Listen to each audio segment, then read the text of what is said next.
During the summer of 2003, events in the northeastern United States involving a strange, human-like creature sparked brief local media interest before an apparent blackout was enacted. Little or no information was left intact, as most online and written accounts of the creature were mysteriously destroyed. Primarily focused in rural New York State and once found in Idaho, self-proclaimed witnesses told stories of their encounters with the creature of unknown origin. Emotions range from extremely traumatic levels of fright and discomfort to an almost childlike sense of playfulness and curiosity. While their published versions are no longer on record, the memories remained powerful. Several of the involved parties began looking for answers that year. In early 2006, the collaboration had accumulated nearly 24 documents dating between the 12th century and present day, spanning 4 continents. In almost all cases, the stories were identical. I've been in contact with a member of this group and was able to get some excerpts from the upcoming book. As I prepare to end it all, I feel it necessary to assuage any guilt or pain I have introduced through this act. This is not the fault of anyone other than him. For once I awoke and felt his presence, and once I awoke and saw his form. Once again I awoke and heard his voice and looked into his eyes. I cannot sleep without fear of what I might next awake to experience. I cannot ever wake. Goodbye.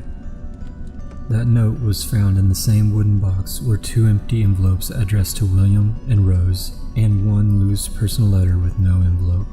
The other notes read, "I've prayed to you. He spoke your name. I have experienced the greatest terror. I have experienced the greatest terror. I have experienced the greatest terror. I see his eyes when I close mine. They are hollow, black. They saw me and pierced me. His wet hand, and I will not sleep. His voice." He came to me in my sleep. From the foot of my bed I felt a sensation. He took everything. We must return to England. We shall not return here again, at the request of the rake. 3 years ago, I had just returned from a trip from Niagara Falls with my family for the 4th of July. We were all very exhausted after a long day of driving, so my husband and I put the kids right to bed and called it a night. At about 4 a.m., I woke up thinking my husband had gotten up to use the restroom. I used the moment to steal back the sheets, only to wake him in the process. I apologized and told him I thought he had gotten out of bed. When he turned to face me, he gasped and pulled up his sheet from right at the end of the bed so quickly his knee almost knocked me out in bed. He then grabbed me and said nothing. After adjusting to the dark for half a second, I was able to see what caused the strange reaction. At the foot of the bed, sitting and facing away from us, there was what appeared to be a naked man, or a large, hairless dog of some sort. Its body position was disturbing and unnatural, as if it had been hit by a car or something. For some reason, I was not instantly frightened by it, but more concerned as to its condition. At this point, I was somewhat under the assumption that we were supposed to help him. My husband was peering over his arm and knee, tucked into the fetal position, occasionally glancing at me before returning to the creature. In a flurry of motion, the creature scrambled around the side of the bed and then crawled quickly in a flailing sort of motion right along the bed until it was less than a foot away from my husband's face. The creature was completely silent for about 30 seconds, just looking at my husband. The creature then placed its hand on his knee and ran into the hallway, leading to the kids' room. I screamed and ran for the light switch, planning to stop him before he hurt my children. When I got to the hallway, the light from the bedroom was enough to see it crouching and hunched over about 20 feet away. He turned around and looked at me. The translucent glow coming from his body was something that still haunts me to this day. I flipped the switch on the wall and saw my daughter Clara. The creature ran down the stairs while my husband and I rushed to help our daughter. She was badly hurt and spoke only once more in her short life. She said, "He is the rake." My husband drove his car into the lake that night while rushing our daughter to the hospital. They did not make it. Being a small town, news got around pretty quickly. The police were helpful at first, and the local newspaper took a lot of interest as well. However, the story was never published, and the local television news never followed up either. For several months, my son Justin and I stayed in a hotel near my parents' house. After we decided to return home, I began looking for answers myself.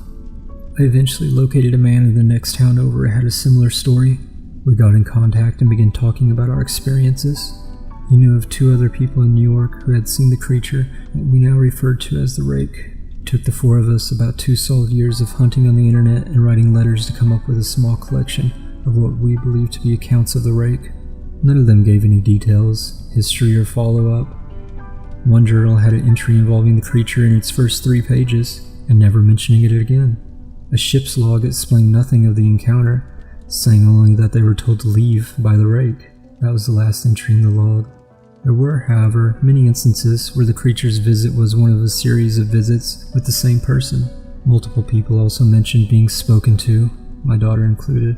This led us to wonder if the rake had visited any of us before our last encounter. I set up a digital recorder near my bed and left it running all night, every night, for 2 weeks. I would tediously scan through the sounds of me rolling in my bed every night, each night as I woke up. By the end of the 2nd week, I was quite used to the occasional sound asleep while blurring through the recording at 8 times the normal speed. On the first day of the 3rd week, I thought I heard something different. What I found was a shrill voice. It was the rake. I can't listen to it long enough to even transcribe it. I haven't let anyone listen to it yet. All I know is that I've heard it before, and I now believe that it spoke to me when I was sitting in front of my husband. I don't remember hearing anything at the time, but for some reason, the voice in the recorder immediately brings me back to that moment. The thoughts that must have gone through my daughter's head make me very upset. I have not seen the rake since it ruined my life, but I know that he has been in my room while I slept. I know, in fear, that one night I'll wake up and see him staring at me.